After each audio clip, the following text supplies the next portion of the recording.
Marwan Hage announced his retirement after 10 years with the Ticats.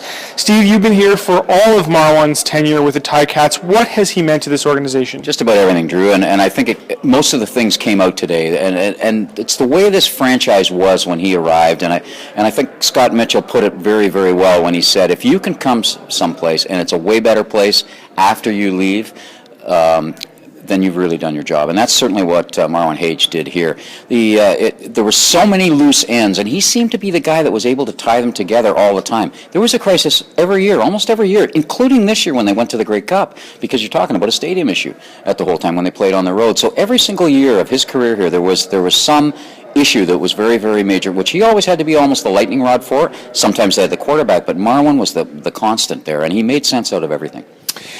He's invested in a couple of Tim Hortons franchises, which seems extremely apropos given his Hamilton connections. There are certain guys with this franchise who become iconic, who become identified with this team in perpetuity. Can he be one of those guys? I think so, and I think his example there, of course, is Angelo Mosca. And Angelo, of course, had a period there when he wasn't that active in the community because he was on the road for several years for wrestling. And Marwan steps right back into the community in a very high-profile thing, both with the shops, but also with Hage's Heroes and all of the other things that he does around town. Yeah, it's amazing, really, isn't it? You know, I've talked about this. One of the things I've loved about the CFL are the Americans that come here and they become better Canadians than most Canadians, as if they were born here. You could say that about certain guys and Hamilton. They didn't grow up here, but they kind of are more steel. They're more Burlington Bay. They're more Burlington Bridge than many of us that have spent much of our lives here. And Marwan Hage is one of those. Angelo Mosca is another. What will his ultimate legacy be in your mind? Is he a Hall of Fame caliber guy? It's hard that way because it's very difficult for in the middle. So usually what they do when you look at that is go to the All-Stars, and he didn't make as many All-Star teams as he should have. And part of that is the nature of the game at center once you get it. And you'll find some people in the Hall of Fame that are linemen that probably shouldn't be there because they had those All-Star votes. But once you get them, because most people who vote for those they don't understand the game, and that would include me at times at its inner level on the trenches. He is real close to a Hall of Fame.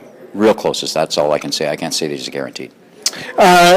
What would you like to see him do next? Is he someone that is involved in business? Do you think he goes into politics? What do you think his role can be? I think he's got a chance at all of those. Politics, I hadn't thought of that, but as soon as you said it, of course light went off in my brain. That could easily happen.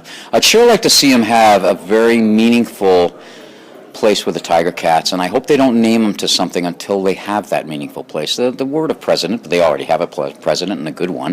It was a pretty funny story that Scott Mitchell told about Marwan penning a note to Bob Young saying I should be the next president. It wasn't a note; it was a full essay. So something very meaningful I'd like to see him in because he could impact the community there, and he could impact the sporting community, and he could help guarantee over the long run the success of this franchise. It's well on its way there now, but another guy like Marwan couldn't hurt, I should say. Finally, one of the things that stood out for me today was the number of current and former Ticats who came out here. Dave Stalla was here, Wayne Smith was here, Adriano Belli was here. There was a number of current Ticats. Brian Belke was here. I mean, the list goes on and on and on. That's the ultimate sign of respect in my mind. It really is. What did he play on? 2 winning teams in those 10 years? So there wasn't a sense of team that came from victories in the standings. Maybe it was 3 winning teams. It came from what was forged elsewhere, and there's no doubt that came. And that was the example, just seeing it here, guys that played on his teams, but you saw it all the way through. There was a sense of team even when this team was 6-12, and I think a lot of it had to do with the center. Reporting from the Sheraton Hotel in Hamilton with the Spec Steve Milton, I'm Drew Edwards.